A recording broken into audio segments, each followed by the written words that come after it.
Assalamualaikum warahmatullahi wabarakatuh.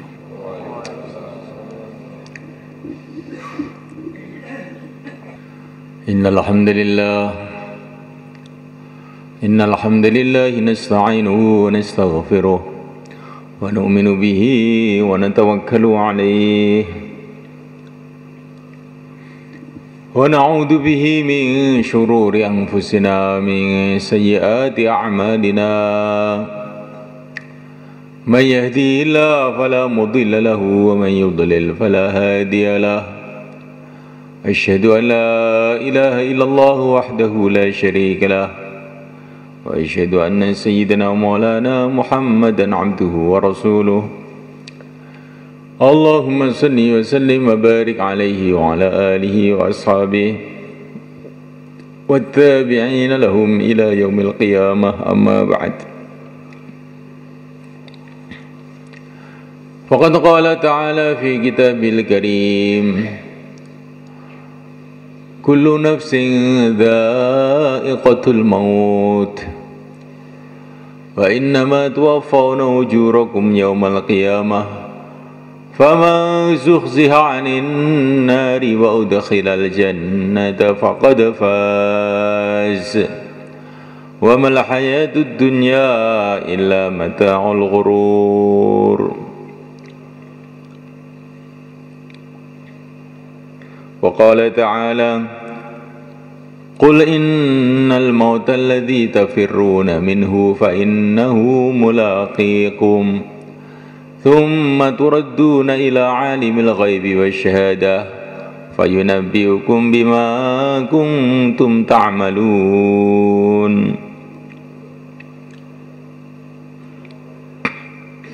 Hadirin yang dimuliakan, kalau orang itu ikut petani, maka dia akan dapat pengalaman-pengalaman pertanian.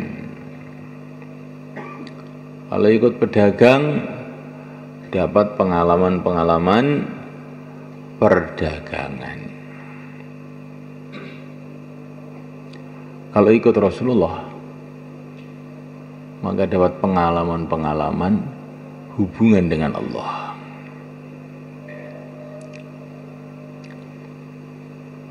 Sehingga imannya tambah hari tambah meningkat, kehidupannya tambah hari tambah baik,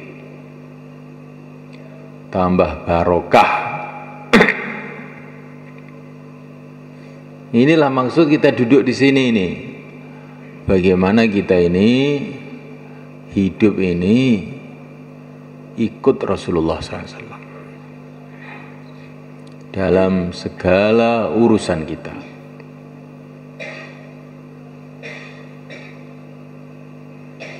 Ikut Rasulullah itu bagaimana? Dimulai dari dakwah.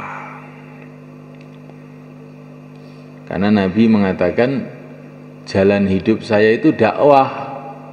Qul hadhihi sabili ad'u ila Allah ala basiratin ana wa man ittaba'ani.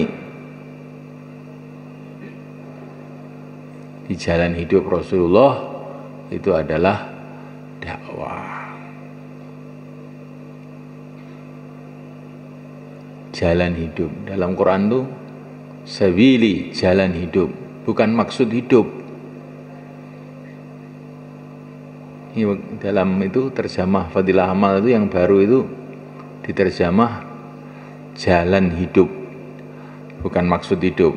Maksud hidup itu ridho Allah. Jalan hidup. Dalam Quran juga sabili, jalan hidup, bukan maksud hidup. Bagaimana?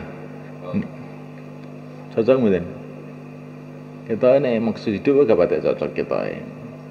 Ini bahasanya Pakistan menjadi maksud hidup mungkin ini.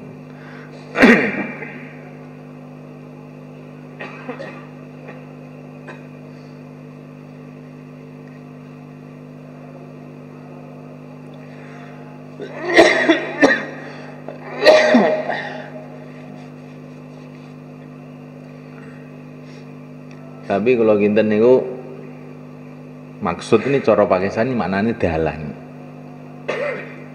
Jadi maksud cara Pakistan, maksud cara Arab itu beda. Kira-kira loh ini. Jalan hidup dakwah itu bagaimana? Pokoknya ya dakwah terus.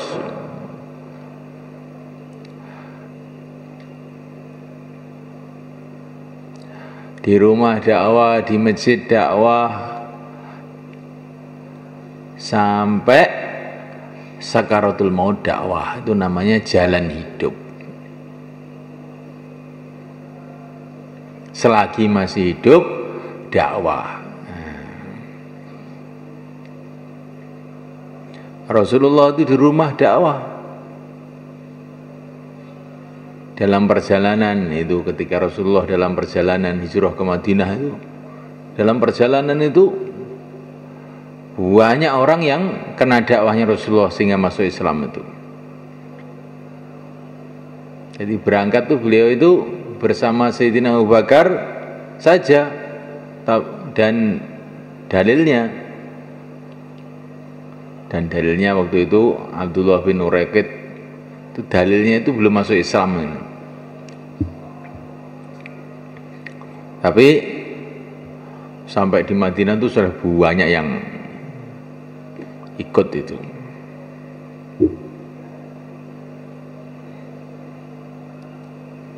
Dalam satu perjalanan Syekh Inamul Hasan itu mau kemana gitu, di lapangan terbang India itu ternyata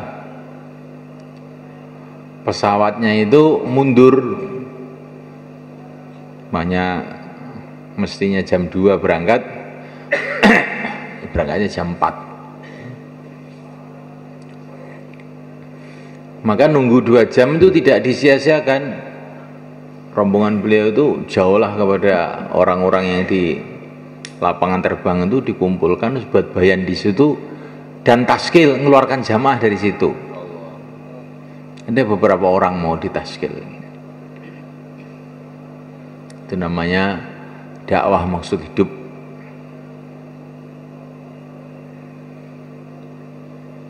Insyaallah kan? Selagi masih hidup dakwah. Lah kamu di rumah itu hidup apa tidak? Kalau masih hidup ya dakwah, itu namanya maksud dakwah jalan hidup. Kalau kamu di sawah itu kok masih hidup, ya kamu dakwah, itu baru jalan maksud dakwah jalan hidup namanya. Sakaratul maut masih hidup apa enggak? Masih hidup toh, ke dakwah. Nabi dalam sakaratul maut masih dakwah. As-shalah, as-shalah, jagalah salat, jagalah salat. Dalam keadaan sakaratul maut masih pesan, wa ma malakat aimanukum, jagalah hak-hak budak-budak hamba sahaya. Masih dalam keadaan sakaratul maut masih mengeluarkan jamaah, angfidu jaisa Usamah, berangkatkanlah pasukannya Usamah yang waktu itu sudah dibentuk Nabi, kurang lebih 3.000 orang mau berangkat ke negeri Rum. Negeri Rum itu yang sekarang bangsanya Yordania, bangsanya Suria, Palestina, Libanon, namanya negeri Rum. Dan itu terus ke barat-barat sana sampai ke Roma sana, itu negeri Rum itu. Itu keturunan orang barat, itu orang bule, orang Rum itu. Itu dulu kerajaan Kristen paling besar.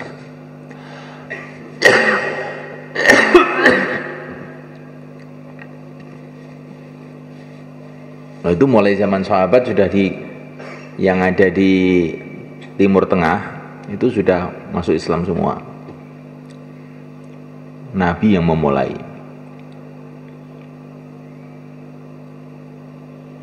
Tapi yang Rom sebelah barat sana namanya Konstantinopel, ibu kotanya itu, yang sekarang menjadi Istanbul, ibu kotanya kerajaan Utsmani Turki. Kulon.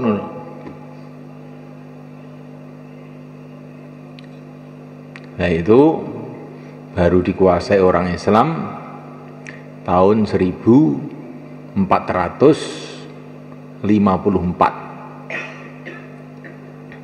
bareng karo Wali Songo dakwah ning ini, kurang lebihnya. Yang menaklukkan Sultan Muhammad Al-Fatih. Siapa? Sultan Muhammad Al-Fatih. Masya Allah. Tapi itu sudah diceritakan sama Nabi, besok itu Konstantinopel akan dikuasai orang Islam. Sebaik-baiknya pimpinan, ya pimpinan yang menguasai itu. Sebaik-baiknya pasukan, pasukan yang menguasai Konstantinopel itu. 1000 tahun baru dikuasai orang Islam Konstantinopel.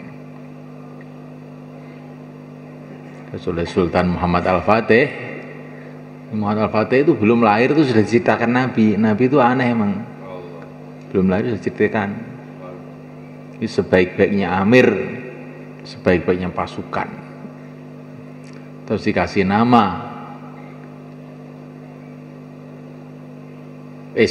Istanbul. Aslinya itu Islambul, bukan Istanbul. Islambul, kota Islambul itu kota Islam.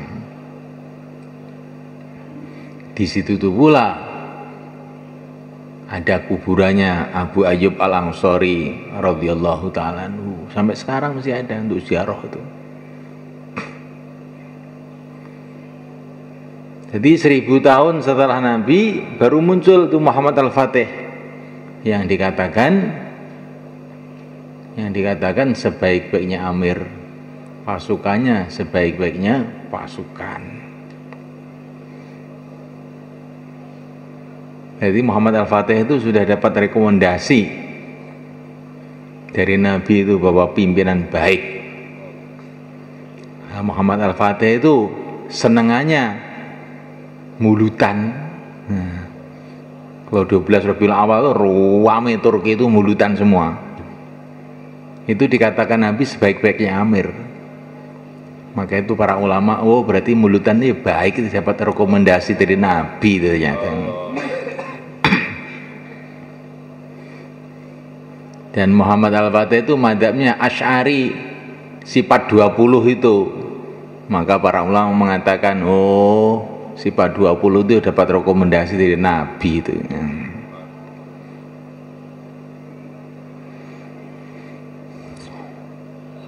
Nah, sampai sekarang masih jadi kota Islam.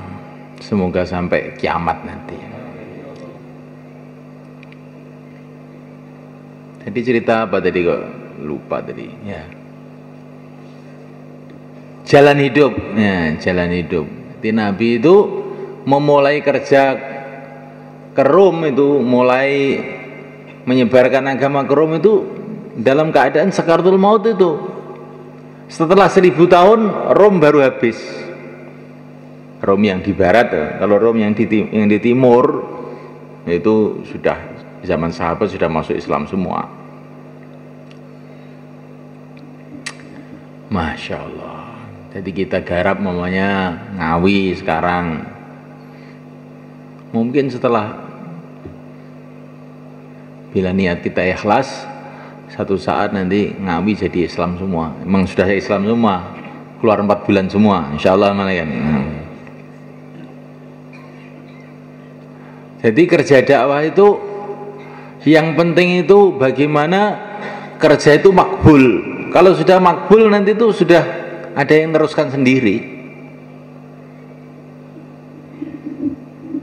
Kata Syekh Abdul Wahab, kerja dakwah itu waktu itu Syekh Abdul Wahab itu ngirim jamaah ke Thailand. Orang-orang tim tasfil tuh untuk apa ngirim jamaah ke Thailand? Orang Islam sedikit Thailand itu. Kirim ke negara-negara yang orang Islam banyak, ketemu orang di sana, ketemu patung nanti. Jangan bilang begitu. Dakwah itu seperti pasang tiang listrik. Asalkan pasang tiang listrik itu memang betul-betul dari perintah PLN, ringkasnya begitu. Dengan izin PLN, diakui PLN, nanti kamu pasang aja. Jeret. Nanti PLN akan ngirim orang pasang kabel. Kemudian akan ngirim orang pasang saluran-saluran ke rumah-rumah. Nanti akan ada yang pasang lampunya, nanti ada yang bagian ngecopkan ke pembangkit tenaga listrik, padang kabeh cak jagat. Begitulah usaha agama itu semua kan. Yang memulai kerja di Rum itu adalah para sahabat Usama ibnu Zaid, tetapi yang menuntaskan itu orang Turki. Waktu itu orang Turki masih kafir semua. Waktu zaman sahabat itu belum ada yang masuk Islam. Bahkan orang Turki terkenal ganas, sehingga Nabi mengatakan utrukut turka ma tarokukum. Orang Turki itu nggak usah kamu garap dulu, bahaya itu nanti kalau ngamuk ngentek nih wong itu. Selagi orang Turki tidak menyerang kamu, sudah nggak usah kamu urus, kerja yang lain-lain saja. Saking gawatnya orang Turki. Lah kok akhir-akhirnya itu malah orang Turki yang membangkitkan Islam di mana-mana sampai 500 tahun.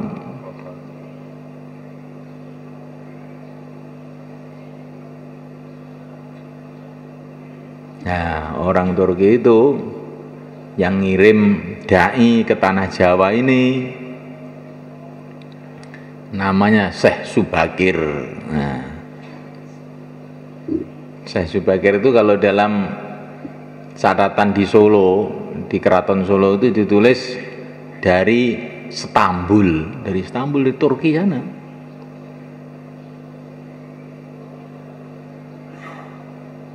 Yang pertama kali dai di tanah Jawa. Ini kan ada kaitannya dengan kita kan berarti? Nah, ada kaitannya. Datang ke daerah-daerah yang tidak pernah didatangi orang. Saya pernah datang ke Bangka Belitung itu. Kalau di situ tuh keadaannya seperti di Jawa, masjid-masjid ada beduknya. Saya tanya kepada seorang ulama di sana, namanya Kiai Nawawi. Pak Kiai, Islam tuh masuk di Bangka ini kapan? Oh itu baru, Bangka ini lambat masuk Islamnya. Kapan? Ya kira-kira 100 tahun yang lalu. Siapa yang bawa? Yang membawa orang Solo. Nah, orang Solo itu hebat juga zaman dulu itu. Namanya Pangeran Santri, orang Solo. Bukan santri, Pangeran Santri. Itu apa itu masih keluarganya kerajaan Solo itu. Kuburannya sekarang masih ada. Jadi fikir dakwah itu betul-betul sudah mancep dalam kalangan umat Islam dulu itu, termasuk orang Jawa. Jangan kamu kira dakwah itu yang mikir para sahabat tok, enggak, sudah turun temurun. Cuman akhir-akhir ini saja, akhir-akhir ini kira-kira bangsa 50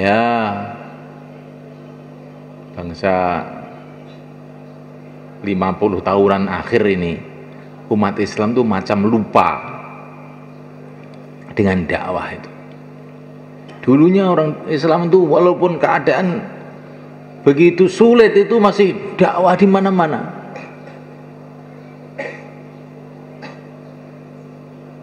Di dakwah itu bukan para sahabat saja, para tabiin, para tabiin, wali songo, bukan. Setelah itu masih banyak fikir-fikir dakwah itu di mana-mana.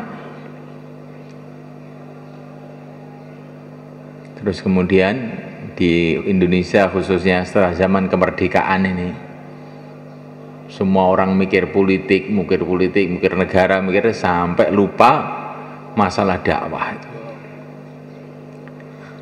Nah kalau 100 tahun yang lalu itu kan zaman Belanda, kita nggak punya politik, nggak punya negara, dikuasai Belanda. Lah kalau orang Solo bisa dakwah ke Bangka itu bagaimana?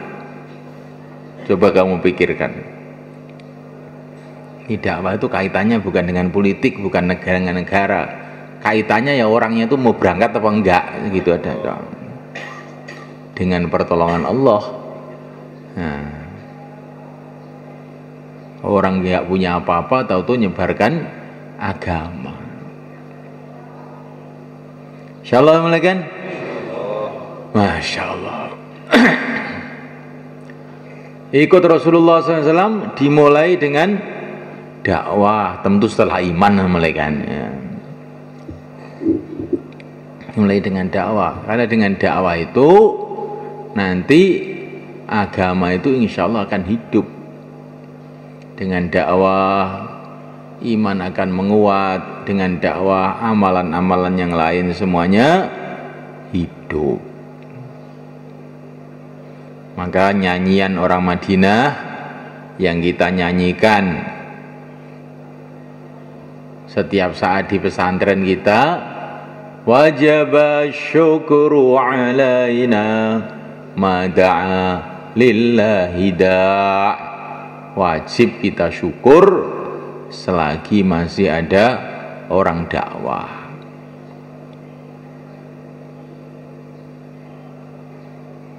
Bukan wajib kita syukur selagi masih ada orang makan, orang minum, masih panen. Bukan, selagi masih ada orang dakwah. Karena kalau dakwah ada, nanti ibadah hidup, puasa hidup, ngaji hidup, pesantren hidup, akhirnya hidupnya barokah, sawahnya pun juga akan barokah, dagangnya akan barokah, semuanya akan barokah. Maka wajib syukru alaina ma da'a lillahi da'. Wajib kita syukur selagi masih ada orang dakwah. Dan penyebaran Islam itu yang saya itu heran betul itu. Penyebaran Islam itu banyak yang dipimpin oleh anak-anak muda. Ini karena di sini banyak santri, orang tua jangan tersinggung loh ya. Karena orang tua itu kan anaknya orang muda juga. Orang muda anaknya orang tua tuh. Ini cerita orang muda dulu ya. Dimulai dari zaman Rasulullah, Usamah ibnu Zaid yang dikirim Rasulullah ke Rom itu umurnya 19 tahun. Diteruskan zaman tabi'in, Muhammad ibnu Qasim yang Islamkan India, Pakistan, umurnya baru 17 tahun. Sampai Sunan Ampel umurnya baru 19 tahun. Terus yang saya ceritakan tadi, yang menaklukkan Konstantinopel itu, beliau ini Muhammad Al-Fatih itu jadi raja umurnya baru 17 tahun.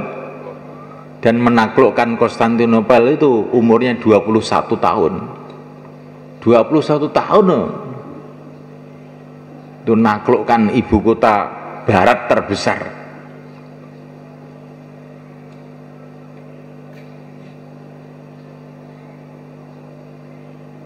Masya Allah. Jadi orang-orang muda itu punya potensi. Tapi itu ada ciri khasnya semua orang-orang ini. Ciri khasnya tidak ngantuan. Kalau pemuda ngantuan tuh kelihatannya kok nggak ada anunya itu. Belum ada yang punya prestasi nyebarkan agama itu. Nyebarkan ngantuk jadinya. Insya Allah kan? Insya Allah gimana? Insya Allah ikut insya Allah ngantuk naik. Jadi kamu pikirkan orang-orang muda ini Pak Abu Bakar, pelajar-pelajar ini dipikirkan, mahasiswa dipikirkan, anak-anak muda dipikirkan, gerakkan mereka untuk agama, gerakkan mereka untuk dakwah, karena mereka punya sejarah besar. Pak Harto yang dukding sama lading itu dioyak sama anak-anak muda itu langsung turun,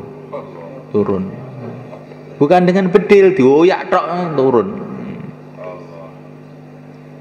Bung Karno juga begitu, Panglima besar revolusi Indonesia, semua negara dikuasai, semua tentara dikuasai, dioyak sama anak-anak muda turun.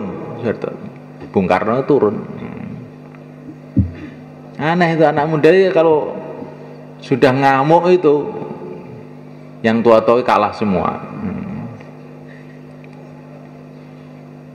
Pokoknya Pak, kalau saya tidak diizinkan keluar 4 bulan, saya mau minggat. Oh ya, kamu 4 bulan aja gitu. Bapaknya yang anti dakwah pun langsung mundur, wis bahaya ini kalau nggak dituruti ini. Kalau saya nggak boleh keluar 4 bulan, saya nggak mau kawin. Wah repot, saya nggak mau cucu, nggak punya cucu nanti saya. Dah, kamu 4 bulan dulu kalau gitu.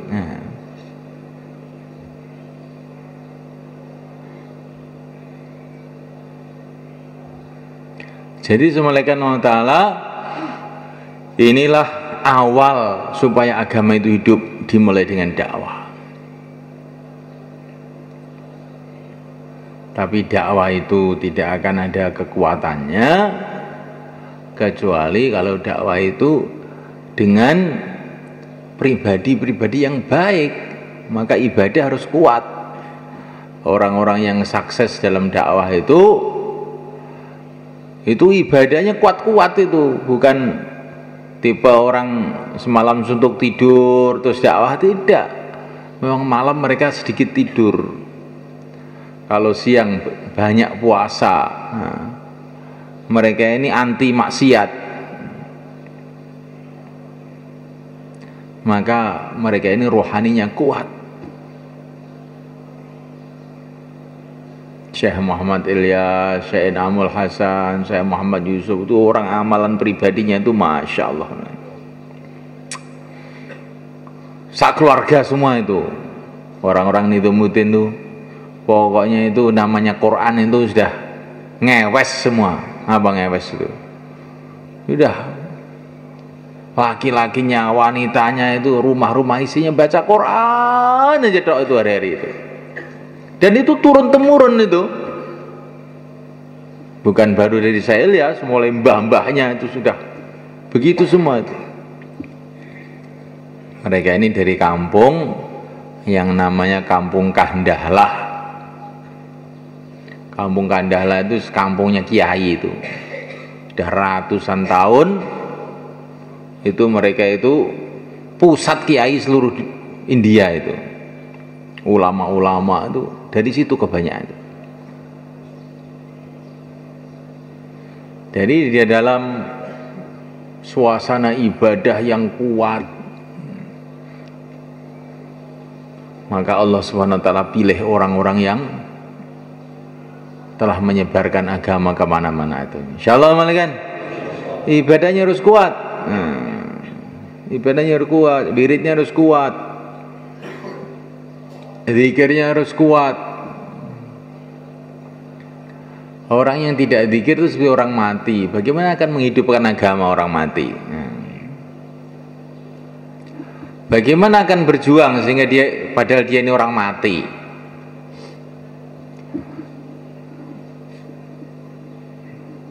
Wa ana ma'hu haitsu yadhkuruni. Selagi orang itu dalam keadaan zikrullah, maka Allah akan senantiasa membantu dia. Maka dalam dakwah ini perlu bantuan Allah.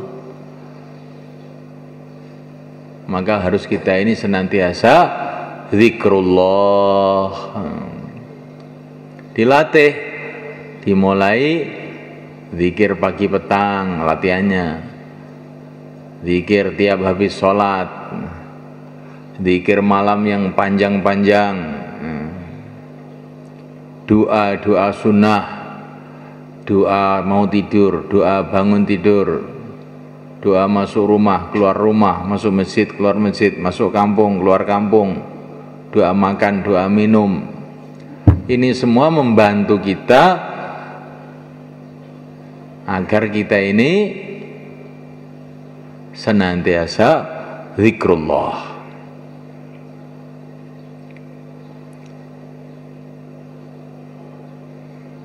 Itu bangunkan. Itu loh, belakang itu loh. Nah, ya.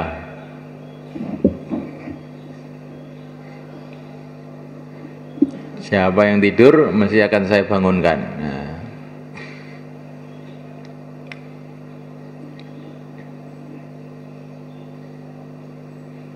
Kalau orang yang sudah dalam bayan saja, di dalam masjid, tidak kita pikirkan, tidur kita biarkan saja. Nah, orang-orang yang di pasar-pasar, di rumah-rumah nanti gimana? Lebih tidak kita pikirkan. Jadi kita ini mikir umat, dimulai coba itu kanan kirinya itu melek apa tidak. Nah, melek, kalau tidur dibangunkan. Yang di masjid nggak kita pikirkan, yang di pasar kita pikirkan, oh nggak masuk akal. Nanti kita tambah dablek nanti di luar tuh.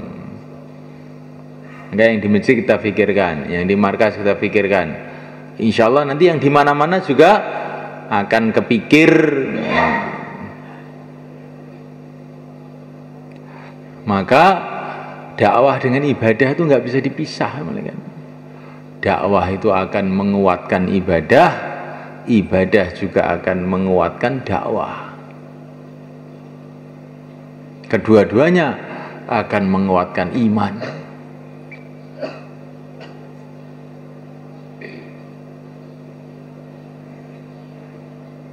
Amalan itu, kata Imam Ghazali, amalan itu saling menguatkan.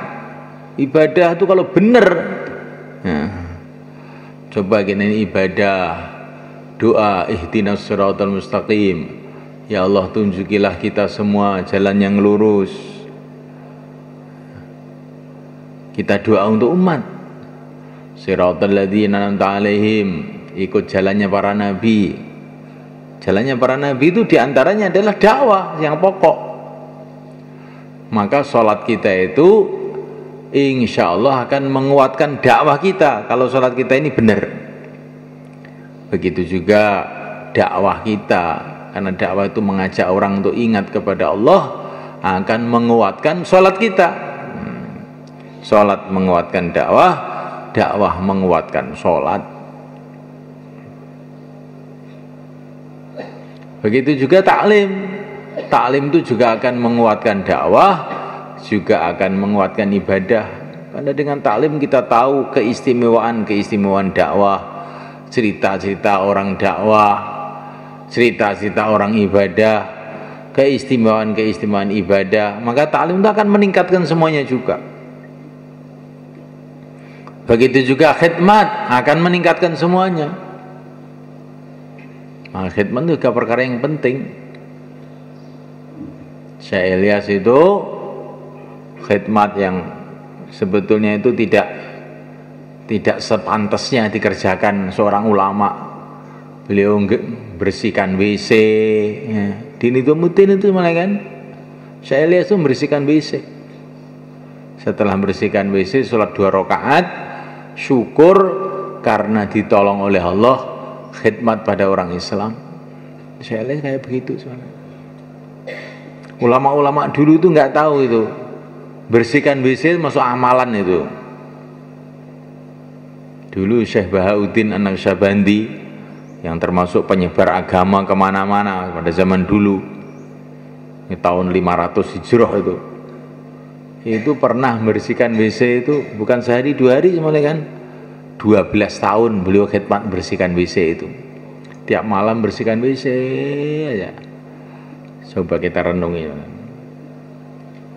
Jadi bersihkan WC itu kalau ikhlas betul itu karena Allah ya bisa jadi wali itu orang.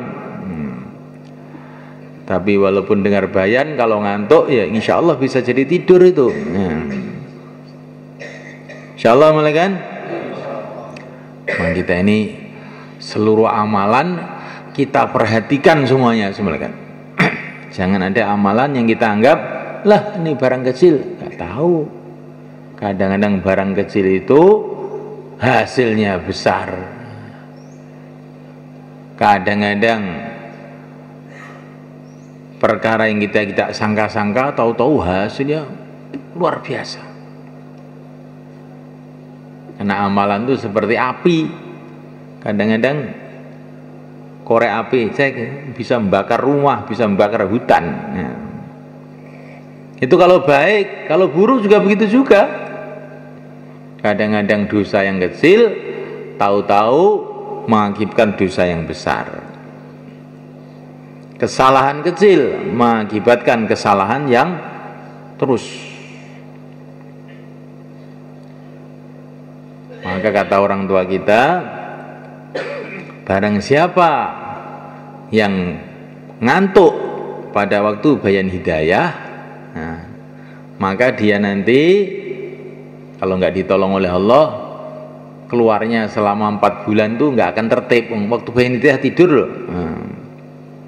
Nah, nanti kalau keluarnya tidak tertib akan banyak masalah. Nah, kalau orang tuh keluarnya tidak tertib, nanti pulangnya makominya juga tidak tertib lagi. Ketika keluarnya nggak tertib, makomi nggak tertib, terus nanti pokoknya panjang tidak tertibnya itu. Hanya karena gara-gara ngantuk. Maka dikatakan oleh orang-orang tua kita, orang tua siapa tuh itu? Pokoknya adalah itu orang tua itu. Barang siapa banyak ngantuknya, maka banyak tidak dengarnya. Kalau banyak tidak dengarnya, banyak tidak fahamnya. Kalau banyak tidak fahamnya, tindakannya banyak kelirunya. Kalau banyak kelirunya, kesimpulannya banyak dosanya. Kalau banyak dosanya nggak diampuni oleh Allah, ke neraka. Loh, gawat ini berarti. Ngantuk itu gawat malah kan. Ini terus ngantuk itu jadi haram gitu loh, itu ke neraka. Bukan hanya haram, itu sumber haram itu. Siapa yang masih ngantuk lagi? Nah, sudah melek sekarang ya. Ini kamu renungi, ini berpikir ini. Jadi hanya karena tindakan yang kecil tiba-tiba akibatnya panjang. Ini loh. Assalamualaikum. Nggak nyambung nih. Setrumnya tidak nyambung.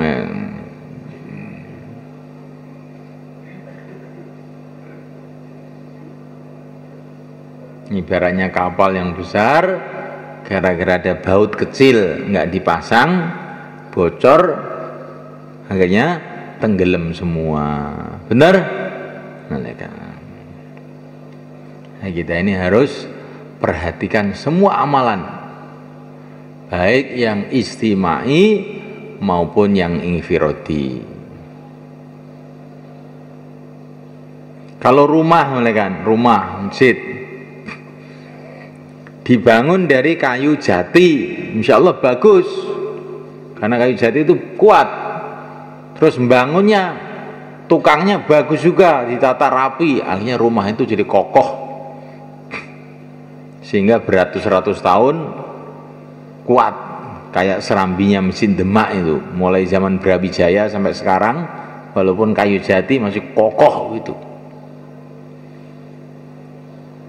Karena bahannya memang bahan bagus, kayu jati yang bagus.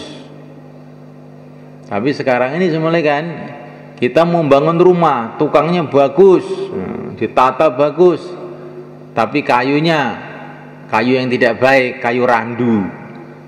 Kayu randu itu yang empuk itu loh. Kira-kira rumah itu roboh apa enggak?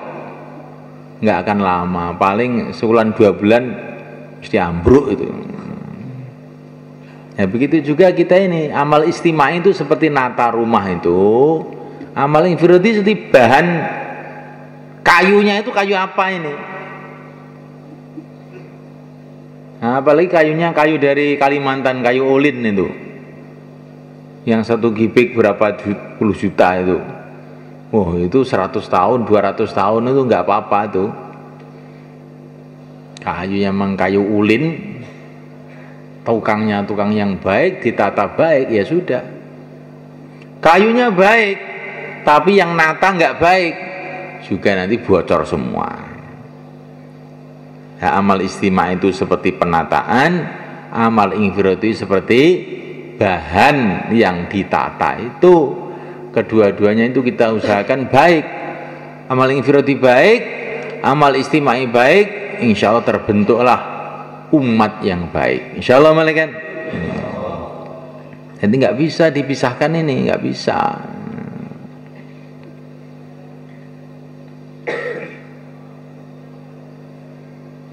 Nah, malaikat Allah SWT, kita pikirkan bagaimana seluruh umat ini kembali kepada agama. Kalau pribadi-pribadi itu masih ada sampai sekarang malaikat. Pribadi-pribadi, satu orang, dua orang amal agama sungguh-sungguh siang malam, warok, nggak makan haram, nggak maksiat, itu juga masih ada. Keluarga-keluarga yang lurus itu juga masih ada zaman sekarang itu, walaupun sedikit. Akhirnya barokah Allah itu datang kepada pribadi-pribadi, kepada keluarga-keluarga tertentu. Lah kalau zaman sahabat itu tidak begitu semuanya kan. Yang amal agama, yang memperjuangkan agama, yang baik itu bukan pribadi-pribadi, tapi umat seluruhnya, laki-laki, wanitanya, pedagangnya, petaninya, tuanya, mudanya, semua itu ummatan wahidah, khairu ummah. Semua aktif. Ini kehidupan para sahabat, terutama yang di Madinah. Nabi itu bikin tertib pada awal-awal Islam itu, semua orang masuk Islam langsung semua hijrah ke Madinah.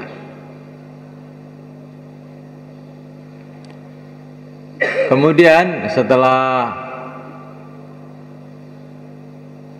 tahun 8 Fathu Makkah, maka Nabi bikin tertib, enggak boleh tinggal di tempatnya masing-masing. So Islam, orang Mekah ibadah di Mekah, orang daerah-daerah pokoknya masuk Islam tinggal tempatnya masing-masing. Tapi beda-beda. Yang di Madinah setiap saat siap keluar, siaga satu. Inilah muhajirin wal ansor. Sahabat itu yang di Madinah itu 24 jam siap semua. Tetapi yang di luar Madinah, Nabi kasih tertib, wa idzastughfirtum fangfiru. Kalau dipanggil berangkat, kalau nggak dipanggil kamu tetap makomi daerah masing-masing. Jadi kalau orang Madinah enggak, orang Madinah 24 jam siap berangkat. Lah kita ini orang Madinah apa orang luar Madinah? Hah? Orang mana?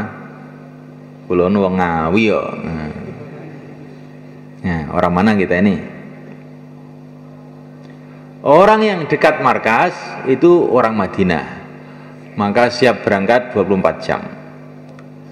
Orang yang di pesantren itu orang Madinah, siap berangkat 24 jam. Insyaallah malaikat. Nah, kalau orang yang jauh-jauh kayak bangsa Bluro yang paling pinggir sana, itu tertibnya kalau dipanggil berangkat. Kalau tidak dipanggil, hidupkan makomi. Insyaallah malaikat. Itu pemikiran saya loh malaikat. Tapi kelihatannya kok cocok gitu kelihatannya. Nah kalau semua orang bilang kamu saja, ya terus nanti siapa yang berangkat? Ya. Kita ini harus punya prinsip, ya. Saya yang harus berangkat, harus gitu. Kayak para sahabat, malam itu hujan, di Madinah hujan, gelap. Maka para sahabat yang di rumah-rumah itu khawatir, Masya Allah. Ini malam-malam hujan-hujan begini, saya khawatir masjid nggak ada orang yang khidmat Rasulullah, nggak ada. Oh, gimana ini? Maka langsung sahabat itu datang ke masjid. Sahabat yang lain juga begitu, datang lagi. Akhirnya masjid itu penuh. Ditanya sama Rasulullah, ada apa kok pada datang semua? Ya Rasulullah, saya khawatir nggak ada yang jaga di masjid, nggak ada yang khidmat sama Rasulullah. Akhirnya masjid itu malah penuh. Jadi bukan kayak kita, alah paling sudah ada yang di markas ini, bukan begitu ya. Paling sudah ada banyak orang-orang tua, masih banyak ya. Saya nggak keluar nggak apa-apa. Itu kira-kira benar apa enggak sebenarnya kan? Maka orang India itu cerita itu lucu sebenarnya kan. Lucu ceritanya itu, ada seorang raja memberikan pengumuman kepada rakyatnya, karena waktu itu akan ada satu kumpulan apa gitu. Semua rakyat besok habis sholat subuh harus membawa 1 botol susu, karena orang India itu kan semua punya sapi itu, punya kebu kan sapi. Bawa botol susu, kemudian ditaruh di drum depan masjid. Dah semua rakyat tahu semua, tapi ada rakyat yang punya pikiran malam itu, alah saya membawa air saja 1 botol, yang lain-lain semua membawa susu, saya bawa air 1 botolan, nggak ketoro, nggak kental, nggak ada yang tahu. Nah ternyata pikirannya ini nular ke tempat yang lain, saya mau bawa air lah. Akhirnya pagi hari itu ternyata itu semua beribu-ribu orang tuh bawa air semua, nggak ada yang bawa susu. Akhirnya drum itu penuh dengan air, nggak ada susunya sama sekali. Jadi jangan punya pikiran saya nggak usah berangkat lah, yang berangkat masih banyak, nanti kalau nular pikiran kamu itu nanti yang kamu dosa nanti. Alah saya itu apa? Oh, saya ini orang kecil, walaupun saya tidur juga agama tetap jalan. Akhirnya yang lain juga pikir gitu, alah saya juga ikut tidur nggak apa-apa. Akhirnya semua tidur semua. Maka yang memulai tidur ini yang paling banyak dosanya. Insyaallah mulai kan?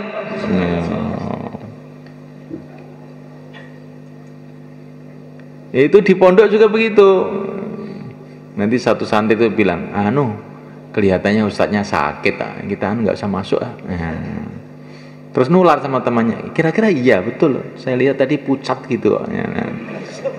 Jadi jadi dukun semua, diramal. Insya Allah ini nggak akan masuk di ustadz ini, sakit dia. Akhirnya satu kelas nggak ada yang masuk. Maka yang memulai pikir itu adalah yang paling banyak dosanya, yaitu insya Allah mulai kan. Karena kalau satu kelas itu nggak masuk semua, mereka punya pikir kalau istimai itu insya Allah nggak dimarahi. Masa satu kelas dimarahi semua? Tapi kalau yang nggak masuk satu, nanti mesti akan dimarahi, ini dipukul sama ustadznya. Nah, kita harus kalau nggak masuk bareng-bareng. Nah ini adalah setan namanya. Namanya setan dasireng yaitu. Maka semulaikan Allah Ta'ala kita menjadi yang memulai kebaikan, jangan sampai kita menjadi orang yang memulai keburukan. Insyaallah mulaikan. Tuba li abdin, kata Nabi, ja'alahullah miftahan lil khair mighlaqan lisyarr. Beruntunglah hamba yang dijadikan oleh Allah memulai kebaikan dan menutup, membuntu keburukan-keburukan. Semoga termasuk kita. Yang kita memulai mikir agama, semoga ini nanti jadi pembuka kebaikan. Insyaallah. Maka yang mau keluar 4 bulan, 40 hari, tambah masa, sisa masa, silakan berdiri ke selatan. Monggo. Yang mau keluar 4 bulan, 40 hari. Insyaallah semua niat semua kan? Sekarang 3344. Apa yang saya ceritakan tadi diulang-ulang 5 menit. Nanti jam 7 kita musyawarah di sana. Sama kan? 3344.